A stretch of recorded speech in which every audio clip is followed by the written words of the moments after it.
السلام علیکم ورحمۃ اللہ وبرکاتہ۔ الحمدللہ رب العالمین والصلاة والسلام علی سید المرسلین وصحبہ اجمعین۔ اللہم صلی علی سیدنا شفیعنا مولانا محمد بارک وسلم، صلو علیہ صلاۃ و سلام علیک یا رسول اللہ صلی اللہ تعالی علیہ وسلم۔ باب العلم انواریہ ایجوکیشنل سوسائٹی و جامعہ انواریہ کے زیر اہتمام علامہ غلام رسول سعیدی صاحب کی لکھی ہوئی معرکۃ الآراء تصنیف تبیان القرآن کا قسط وار درس بیاد شیخ الاسلام مخدوم جہانیہ جہاں گشت حضرت سید جلال الدین سرخ بخاری علیہ رحمت و رضوان جاری ہے۔ انشاءاللہ آج کے سبق کا آغاز تبیان القرآن جلد نمبر 1 صفحہ نمبر 357 سورہ بقرہ آیت نمبر 38 سے کریں گے۔ تو چلیے درس کا آغاز کرتے ہیں۔ اللہ تعالیٰ کا ارشاد ہے، ہم نے فرمایا تم سب جنت سے اتر جاؤ، پھر اگر تمہارے پاس میری طرف سے کوئی ہدایت آئی تو جس نے میری ہدایت کی پیروی کی تو انہیں کوئی ڈر ہوگا اور نہ وہ غمگین ہوں گے۔ سورہ بقرہ آیت نمبر 38۔ دوبارہ نیچے اترنے کا حکم دینے کی حکمت۔ اس آیت پر یہ سوال وارد ہوتا ہے کہ اس سے پہلے آیت میں بھی یہ فرمایا تھا کہ تم سب نیچے اتر جاؤ اور دوبارہ پھر وہی حکم دیا ہے، اور یہ تکرار ہے جو بلاغت کے منافی ہے۔ اس کا جواب یہ ہے کہ یہ تکرار نہیں ہے بلکہ تاکید ہے، اور دونوں آیتوں سے مقصود مختلف ہے۔ پہلی آیت سے مقصود یہ تھا کہ تم دارالبقا سے دارالبلا کی طرف منتقل ہو جاؤ جہاں تم ایک دوسرے سے عداوت رکھو گے اور تمہیں دوام نہیں ہوگا، اور دوسری آیت سے مقصود یہ ہے کہ تم دارالجزا سے دارالتکلیف کی طرف منتقل ہو جاؤ جہاں تمہیں احکام شرعیہ کا مکلف کیا جائے گا۔ جو ان پر عمل کرے گا وہ نجات پائے گا اور جو مخالفت کرے گا وہ ہلاک ہو جائے گا۔ ایک قول یہ ہے کہ پہلی آیت سے مقصود ہے جنت سے آسمانی دنیا کی طرف اترنا، اور دوسری آیت سے مقصود ہے آسمانی دنیا سے زمین کی طرف اترنا، لیکن اس توجیہ پر یہ اعتراض ہے کہ دوسری آیت میں منہا کی ضمیر جنت کی طرف راجع ہے، لہٰذا اس آیت میں بھی جنت سے زمین کی طرف اترنا مراد ہے۔ علامہ ابو اللیث سمرقندی نے لکھا ہے کہ اس آیت میں یہ دلیل ہے کہ معصیت نعمت کو زائل کر دیتی ہے، کیونکہ حضرت آدم کو ان کی ظاہری معصیت کی وجہ سے جنت سے زمین پر بھیج دیا گیا۔ اللہ تعالیٰ نے فرمایا ہے کہ اللہ تعالیٰ کسی قوم میں اس وقت تک تغیر نہیں کرتا، یعنی ان کو نعمت دے کر واپس نہیں لیتا جب تک کہ وہ خود اپنے اندر تغیر نہ کر لے، یعنی اطاعت اور شکر کے بجائے معصیت اور کفران نعمت کو اختیار نہ کر لیں۔ تفسیر سمرقندی جلد نمبر 1 صفحہ نمبر 113۔ اللہ تعالیٰ کا ارشاد ہے، پھر اگر تمہارے پاس میری طرف سے کوئی ہدایت آئی۔ الخ اس کا مطلب یہ ہے کہ جب اللہ تعالیٰ کسی نبی یا رسول کو بھیجے اور کوئی کتاب یا صحیفہ نازل کرے تو جو لوگ ان کی دی ہوئی ہدایت کی پیروی کریں گے ان کو اپنے مستقبل یعنی آخرت کے متعلق کوئی خوف ہوگا، نہ وہ اپنے ماضی پر پشیمان اور غمگین ہوں گے۔ واضح رہے کہ اس آیت میں مطلقاً خوف کی نفی کی ہے، کیونکہ اللہ کے نیک بندوں کو بہرحال خدا کا خوف ہوگا، اور جو شخص جتنا زیادہ اللہ تعالیٰ کا مقرب ہے اس کو اتنا زیادہ اللہ تعالیٰ کا خوف ہے۔ یہاں وہ خوف مراد ہے جو باعث ضرر ہے، کیونکہ عربی قواعد کے مطابق اعلیٰ ضرر کے لیے آتا ہے اور اللہ تعالیٰ کا خوف نفع کا باعث ہے۔ پھر اس آیت کے مقابلہ میں اللہ تعالیٰ کا ارشاد ہے، اور جن لوگوں نے کفر کیا اور ہماری آیات کی تکذیب کی وہی لوگ دوزخی ہیں اور ہمیشہ اس دوزخ میں رہیں گے۔ عصمت آدم پر حشویہ کے اعتراضات اور ان کے جوابات۔ فرقہ حشویہ نے حضرت آدم کے قصہ سے یہ استدلال کیا ہے کہ انبیاء علیہم السلام معصوم نہیں ہوتے۔ ان کے دلائل اور ان کے جوابات حسب ذیل ہیں۔ حضرت آدم علیہ السلام کو شجر ممنوع کے قریب جانے سے منع کیا تھا، انہوں نے اس درخت سے کھایا۔ اس کا جواب یہ ہے کہ حضرت آدم نے یہ نہیں کو تنزیہ پر محمول کیا یا وہ کھاتے وقت اسی نہیں کو بھول گئے۔ دوم، حضرت آدم علیہ السلام نے خود کہا ہم نے ظلم کیا اور ہم نقصان اٹھانے والوں میں سے ہیں۔ اس کا جواب یہ ہے کہ انہوں نے تواضعاً اور انکساراً ایسا کہا۔ تیسری دلیل، اللہ تعالیٰ نے فرمایا آدم نے معصیت کی اور وہ بے راہ ہوئے۔ اس کا جواب یہ ہے کہ یہ ظاہری اور صوری معصیت ہے، حقیقت میں معصیت نہیں ہے، کیونکہ حضرت آدم بھول گئے تھے جیسا کہ قرآن مجید میں ہے۔ چوتھا، حضرت آدم کو توبہ کی تلقین کی گئی اور بندہ کی توبہ یہ ہے کہ وہ گناہ پر نادم ہو اور اطاعت کی طرف رجوع کرے۔ اس کا جواب یہ ہے کہ حضرت آدم اپنی اس غفلت پر نادم تھے جس کے باعث وہ اللہ تعالیٰ کے منع کرنے کو بھول گئے اور اسی غفلت پر روتے رہے اور توبہ کرتے رہے، اور یہی انبیاء علیہم السلام کی توبہ ہوتی ہے اور گناہ پر نادم ہونا عام انسانوں کی توبہ ہے۔ پانچواں، اگر آدم علیہ السلام نے گناہ نہیں کیا تھا تو اس درخت سے کھاتے ہی ان کا لباس کیوں اتر گیا اور انہیں ایک دوسرے کا دشمن بنا کر زمین پر کیوں بھیجا؟ اس کا جواب یہ ہے کہ یہ حضرت آدم علیہ السلام کی غفلت پر عتاب تھا، اور غفلت گناہ نہیں ہے اور عتاب سزا نہیں ہے۔ دوسرا جواب یہ ہو سکتا ہے کہ یہ سبب پر مسبب کا ترتب ہے، یعنی اللہ تعالیٰ نے اس درخت سے کھانے کو لباس کے اترنے اور زمین پر جانے کا سبب بنایا ہو۔ جیسے کوئی بھولے سے زہر کھا لے تو وہ پھر بھی مر جائے گا، کیونکہ زہر کھانا موت کا سبب ہے۔ 6، جب شیطان نے حضرت آدم علیہ السلام کو قسمیں کھا کر یقین دلایا کہ اس درخت کے پھل کھانے سے وہ جنت میں ہمیشہ رہنے والے ہو جائیں گے، اور اس کے بعد انہوں نے اس درخت سے کھایا، تو یہ کیسے کہا جا سکتا ہے کہ انہوں نے بھولے سے کھا لیا؟ اس کا جواب یہ ہے کہ شیطان کے اس وسوسہ کے فوراً بعد انہوں نے پھل نہیں کھایا، لیکن اس کے کہنے سے ان کی طبیعت میں اس پھل کی طرف میلان پیدا ہو گیا۔ اس کے باوجود وہ اپنے آپ کو اس پھل کے کھانے سے روکتے رہے تاکہ اللہ تعالیٰ کی معصیت نہ ہو۔ پھر ایک بار وہ اس حکم کو بھول گئے اور غلبہ میلان کی وجہ سے اس کو کھا لیا، یا انہوں نے اپنے اجتہاد سے اسی نہیں کو تنزیہ پر محمول کیا، یا اسی نہیں کو اس معین درخت سے متعلق سمجھا اور اس نوع کے کسی اور درخت سے کھا لیا۔ حضرت سیدنا محمد صلی اللہ تعالیٰ علیہ وآلہ وسلم کا حقیقت میں خلیفہ اعظم ہونا۔ عالم اجسام اور ظاہر میں حضرت آدم علیہ السلام ہی پہلے انسان اور اللہ کے خلیفہ ہیں، لیکن حقیقت میں اول خلق اور اللہ تعالیٰ کے خلیفہ اعظم سیدنا محمد صلی اللہ تعالیٰ علیہ وآلہ وسلم ہیں، جیسا کہ حسب ذیل احادیث میں اس کی تصریح ہے۔ امام ترمذی روایت کرتے ہیں، حضرت ابو ہریرہ رضی اللہ تعالیٰ عنہ بیان کرتے ہیں کہ صحابہ نے عرض کیا، یا رسول اللہ، آپ کے لیے نبوت کب ثابت ہوئی؟ آپ نے فرمایا، اس وقت آدم روح اور جسم کے درمیان تھے۔ یہ حدیث حسن صحیح غریب ہے۔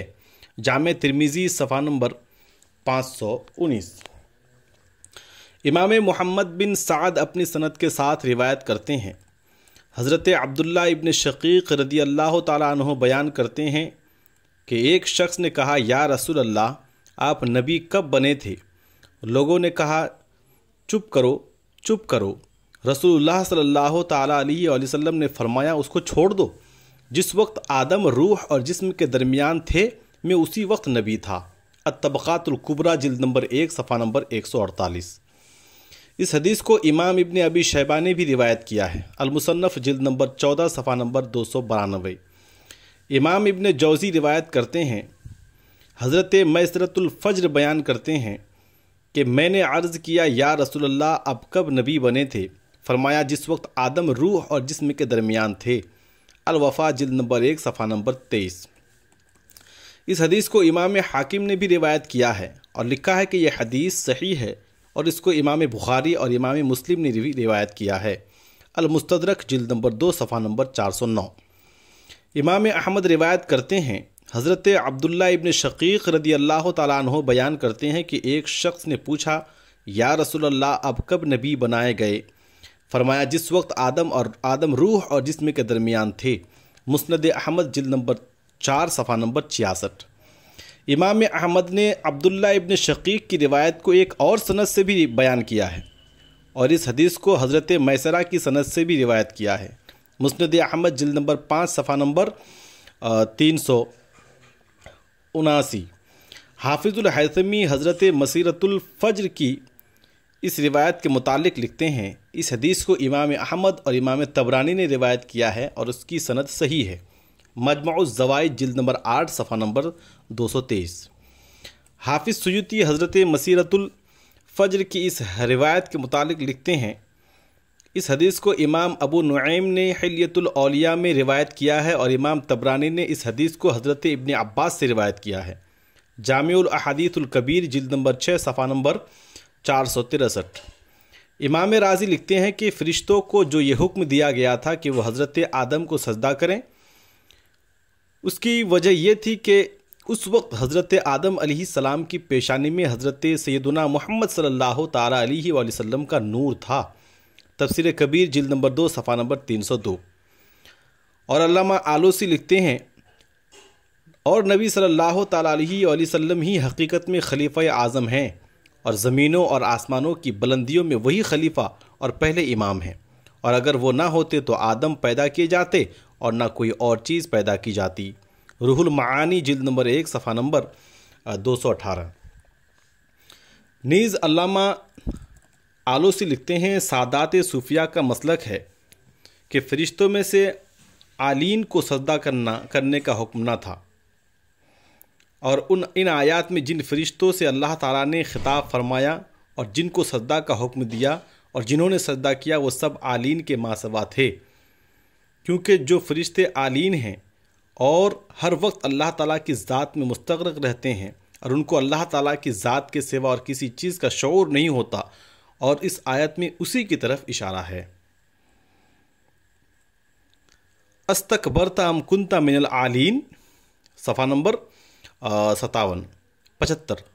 تو نے تکبر کیا یا تو عالین میں سے تھا،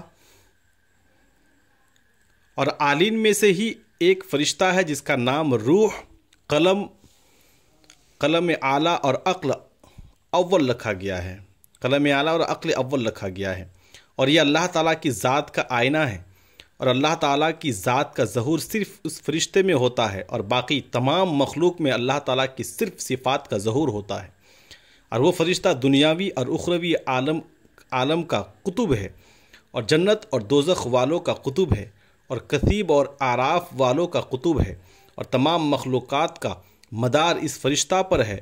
اس فرشتے کو حضرت آدم کی تخلیق اور ان کے مرتبہ کا علم تھا، کیونکہ اسی نے لوح میں ما کان و ما یکون کو لکھا تھا، اور قلم نے جو کچھ لکھا اس کا لوح کو علم ہے، اور اس فرشتہ کا اپنے تمام کمالات کے ساتھ حقیقت محمدیہ میں ظہور ہوا، جیسا کہ اس آیت میں اشارہ ہے۔ وَكَذَلِكَ أَوْحَيْنَا إِلَيْكَ رُوحًا مِّنْ أَمْرِنَا، سورہ شورى میں ہے آیت نمبر 52۔ اور اسی طرح ہم نے آپ کی طرف اپنے امر سے روح کی ہے، روح کی وحی کی ہے۔ اسی وجہ سے نبی صلی اللہ تعالیٰ علیہ وآلہ وسلم کی مخلوق میں افضل علی الاطلاق ہے، اسی وجہ سے نبی صلی اللہ تعالیٰ علیہ وسلم کی مخلوق میں افضل علی الاطلاق ہیں، بلکہ وہی ساتوں آسمانوں میں حقیقت میں خلیفہ ہیں۔ روح المعانی جلد نمبر 1 صفحہ نمبر 220۔ اسی سبب سے نبی کریم صلی اللہ تعالیٰ علیہ وآلہ وسلم نے فرمایا، وَمَا مِن نَبِيٍّ يَوْمَئِذٍ آدَمُ فَمَن سِوَاهُ إِلَّا تَحْتَ لِوَائِي، آدم ہوں یا ان کے ماں سوا حشر کے دن ہر نبی میرے جھنڈے کے نیچے ہوگا۔ جامع ترمذی صفحہ نمبر 520۔ جس دن اللہ تعالیٰ کے حضور کسی نبی کو شفاعت کا حوصلہ نہیں ہوگا اور صرف آپ ہی مقام محمود پر فائز ہوں گے، آپ ہی کوثر کے ساقی ہوں گے، اور آپ ہی شفاعت کبریٰ فرمائیں گے، اور ساری خلقت کا آپ ہی کی طرف رجوع ہوگا، اس دن آپ کے خلیفۃ اللہ العظم ہونے کا ظہور تام ہوگا۔ بشر اور فرشتے کے درمیان افضلیت کا بیان۔ فرشتے اللہ تعالیٰ کی مخلوق ہیں، قرآن اور حدیث سے ان کا وجود ثابت ہے۔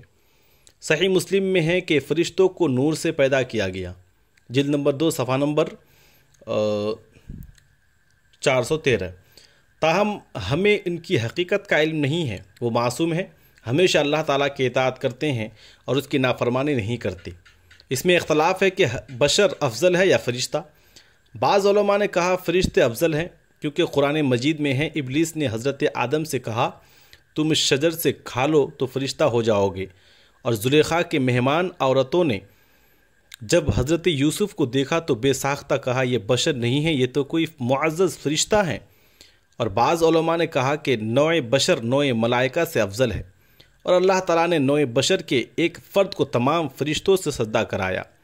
فرشتے اللہ تعالیٰ کی اطاعت کرتے ہیں اور ان کا اس اطاعت میں کوئی مزاحم نہیں ہے، اور بشر کے اندر اللہ تعالیٰ نے بھوک، پیاس، شہوت اور غضب کو رکھا ہے، اور وہ ان کی مزاحمت کے باوجود اللہ تعالیٰ کی اطاعت کرتا ہے۔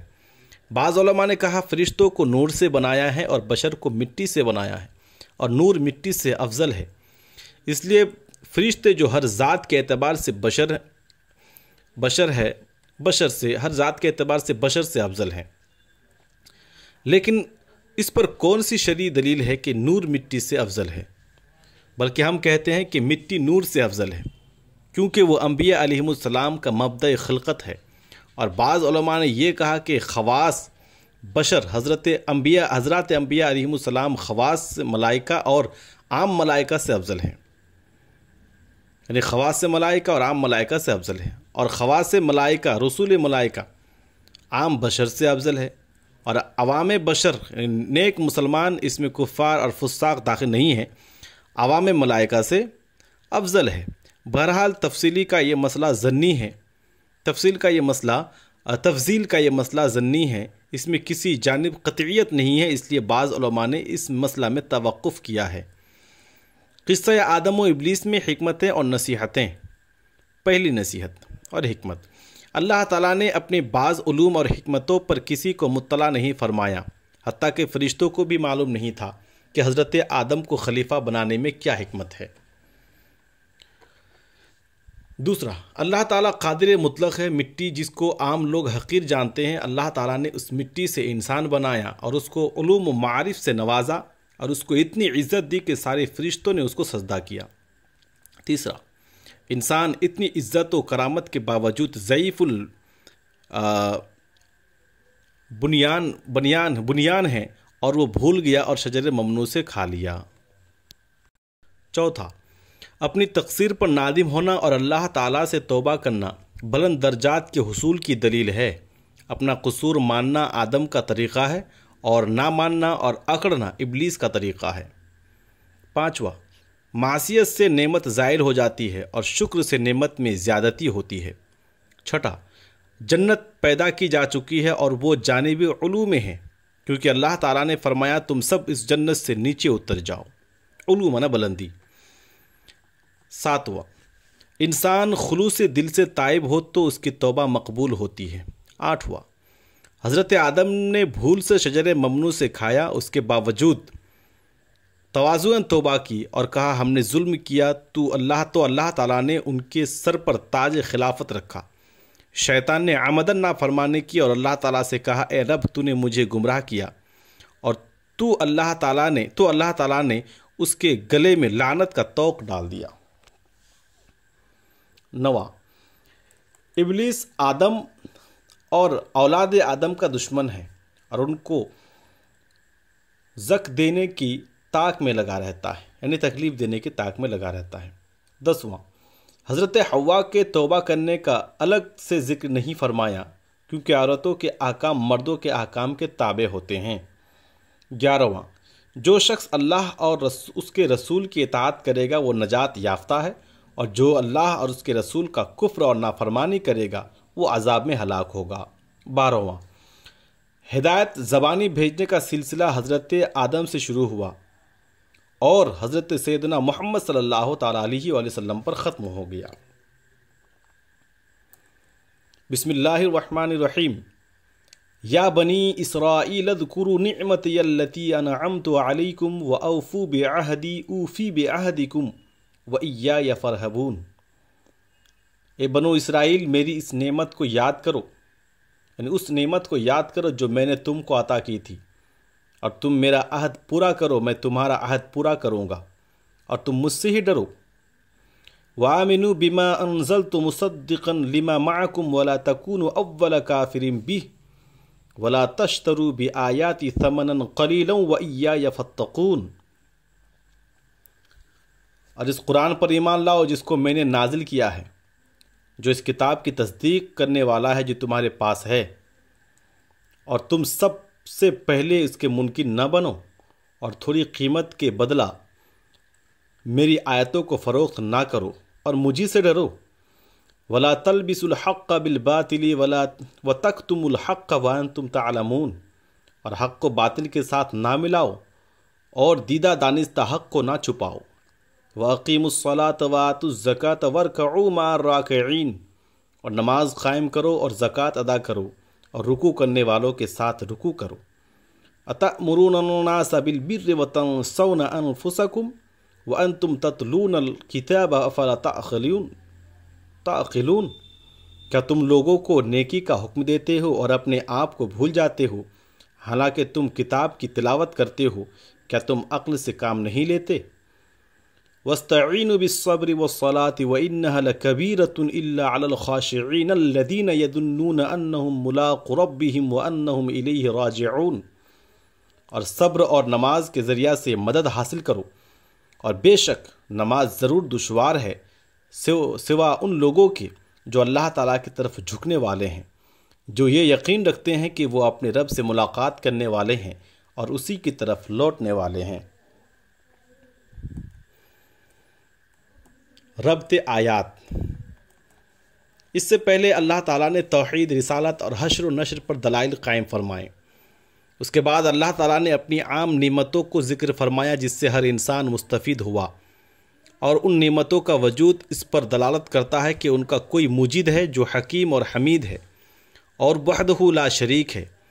ان نعمتوں کا سابقہ آسمانی کتابوں میں ذکر تھا، پھر نبی صلی اللہ تعالیٰ علیہ وآلہ وسلم کی زبان پر اللہ تعالیٰ نے ان نعمتوں کے ذکر کو نازل فرمایا، اور سب کو معلوم تھا کہ نبی صلی اللہ تعالیٰ علیہ وآلہ وسلم نے ان کتابوں کو نہیں پڑھا اور نہ کسی عالم کی صحبت اختیار کی، اور پھر آپ نے وہ مضامین اور گزشتہ امتوں کی خبریں اور واقعات بیان کیے جو آسمانی کتابوں میں موجود ہیں، اور غیب کی خبریں دی، اور یہ اس بات کی واضح دلیل ہے کہ یہ آپ کا خود ساختہ کلام نہیں ہے بلکہ اللہ کا کلام ہے جو اس نے آپ کے قلب پر نازل فرمایا ہے۔ نیز اس بیان میں حشر و نشر پر بھی دلیل ہے، کیونکہ اللہ تعالیٰ نے انسانوں کو اور آسمانوں اور زمینوں کو پیدا کیا، اور جب وہ ان سب کو ابتداءً پیدا کرنے پر قادر ہے تو فنا کے بعد دوبارہ پیدا کرنے پر بھی قادر ہے۔ پھر اللہ تعالیٰ نے اہل علم اور اہل کتاب کو خطاب کیا اور ان سے فرمایا کہ وہ ان نعمتوں کو یاد کریں جو اللہ تعالیٰ نے ان کو عطا کی ہے، اور اللہ تعالیٰ سے کیے ہوئے عہد کو پورا کریں، اور دلائل کے مطابق حق کی پیروی کریں، اور ان کو چاہیے کہ وہ سیدنا حضرت محمد صلی اللہ تعالیٰ علیہ وسلم اور قرآن مجید پر سب سے پہلے ایمان لائیں اور ان کے احکام پر عمل کریں اور آخرت کو نہ بھولیں۔ اللہ تعالیٰ کا ارشاد ہے، اے بنو اسرائیل میری اس نعمت کو یاد کرو جو میں نے تم کو عطا کی تھی، اور تم میرا عہد پورا کرو، میں تمہارا عہد پورا کروں گا۔ سورہ بقرہ آیت نمبر 40۔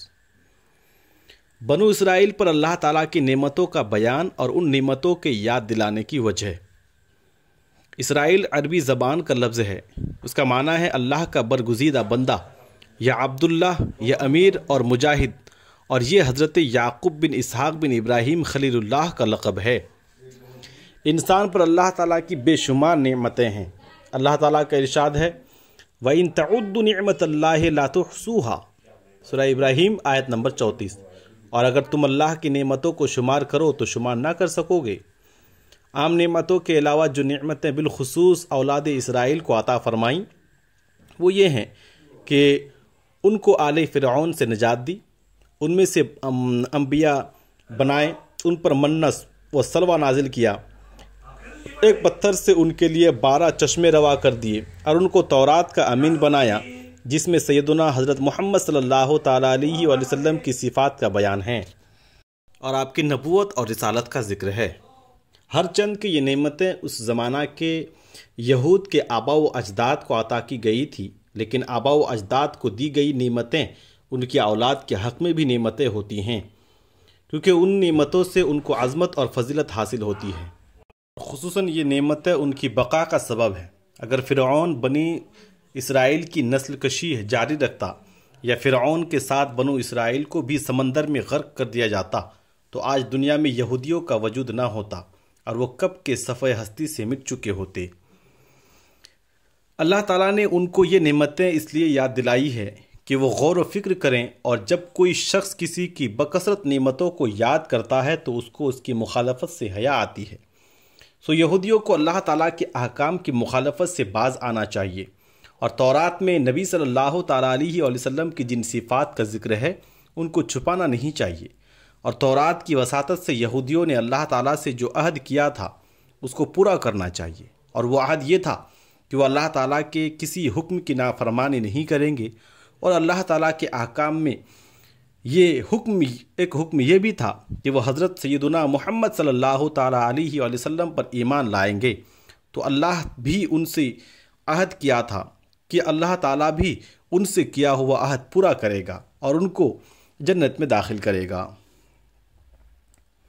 بنو اسرائیل اور اللہ تعالیٰ کے مابین عہد کا بیان، اور یہ اللہ تعالیٰ کا انتہائی کرم اور اس کا فضل ہے کہ اس نے برابر کا معاملہ کرنے کا فرمایا کہ تم مجھ سے کیا ہوا عہد پورا کرو گے، میں تم سے کیا ہوا عہد پورا کروں گا، ورنہ کہاں بندہ کہاں خدا۔ بندہ اس کا حکم بجا لائے تو اس کا کام ہی بندگی کرنا ہے، اور اس اطاعت پر جو اس نے جنت عطا کرنے کا وعدہ فرمایا وہ محض اس کا کرم اور فضل ہے، کسی کا اس پر کوئی استحقاق نہیں ہے۔ یہودیوں کا اللہ سے عہد اور اللہ کا ان سے عہد یہ ہے کہ وہ سیدنا محمد صلی اللہ تعالیٰ علیہ وسلم کی اتباع کرنے کا عہد پورا کریں، تو اللہ تعالیٰ ان سے سخت اور مشکل احکام کا بوجھ اتارنے کا عہد پورا کرے گا اور ان کو جنت میں داخل کرے گا۔ اور عام لوگوں سے عہد یہ ہے کہ وہ اللہ تعالیٰ اور رسول اللہ صلی اللہ تعالیٰ علیہ وسلم پر ایمان لائیں تو دنیا میں ان کی جان اور مال محفوظ رہے گا، اور آخرت میں وہ دائمی عذاب سے محفوظ رہیں گے۔ اور جو فرائض اور واجبات کو ادا کریں گے اور کبیرہ گناہوں سے اجتناب کریں گے تو اللہ تعالیٰ ان کو مغفرت سے نوازے گا، اور جو صراط مستقیم پر ثابت قدم رہیں گے وہ ابتداءً جنت میں چلے جائیں گے، اور جو بحر توحید میں اس طرح مستغرق رہیں گے کہ وہ اپنی ذات سے بھی غافل ہو جائیں، انہیں اللہ تعالیٰ کا دیدار، اس کا قرب اور اس کی رضا حاصل ہوگی۔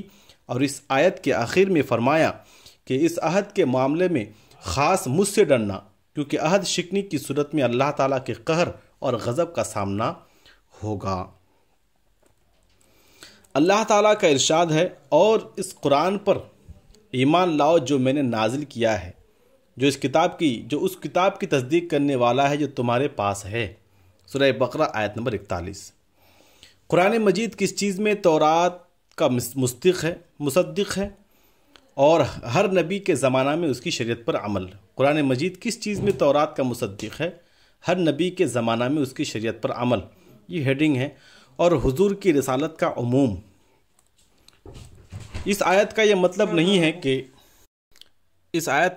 نہیں ہے کہ تورات میں یہودیوں نے جو تحریف کر دی ہے قرآن مجید ان تحریفات کا بھی مصدق ہے، بلکہ اس کا مطلب یہ ہے کہ قرآن مجید اس کا مصدق ہے کہ تورات بھی ایک آسمانی کتاب ہے جو اللہ تعالیٰ کی طرف سے نازل کی گئی ہے، اور تورات میں انبیاء سابقین کے صحیح واقعات، علماء یہود سے لیے ہوئے عہود، اللہ تعالیٰ کی توحید اور اس کی عبادت کا حکم، لوگوں کے درمیان عدل و انصاف کا ارشاد، اللہ تعالیٰ کی نافرمانی اور بے حیائی کے کاموں سے ممانعت، ان امور میں قرآن مجید تورات کا مصدق ہے۔ اور چونکہ ہر نبی کی شریعت الگ ہوتی ہے اور اس نبی کے زمانہ اور اس کے تقاضوں کے اعتبار سے احکام موضع کیے جاتے ہیں، اس لیے قرآن مجید بعض جزوی احکام شرعیہ میں تورات کا مخالف ہے، لیکن یہ مخالفت اصول دین میں نہیں ہے بلکہ فروعی احکام میں اس زمانہ کی خصوصیات کے لحاظ سے ہے۔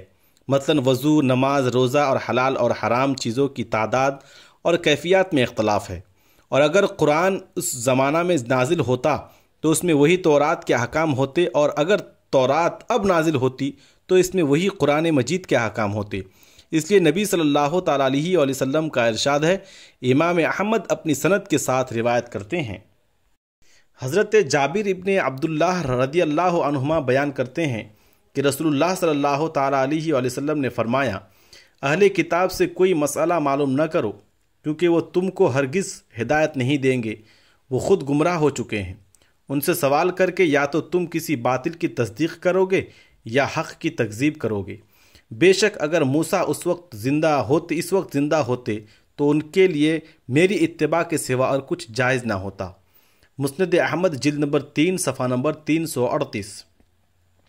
امام ابو یعلا نے بھی اس حدیث کو انہی الفاظ کے ساتھ روایت کیا ہے۔ مسند ابو یعلا جلد نمبر 2 صفحہ نمبر 426 427۔ آج کا یہ ہمارا سبق صفحہ نمبر 357 سے شروع ہوا اور 364 پر ختم ہوا۔ السلام علیکم ورحمۃ اللہ وبرکاتہ۔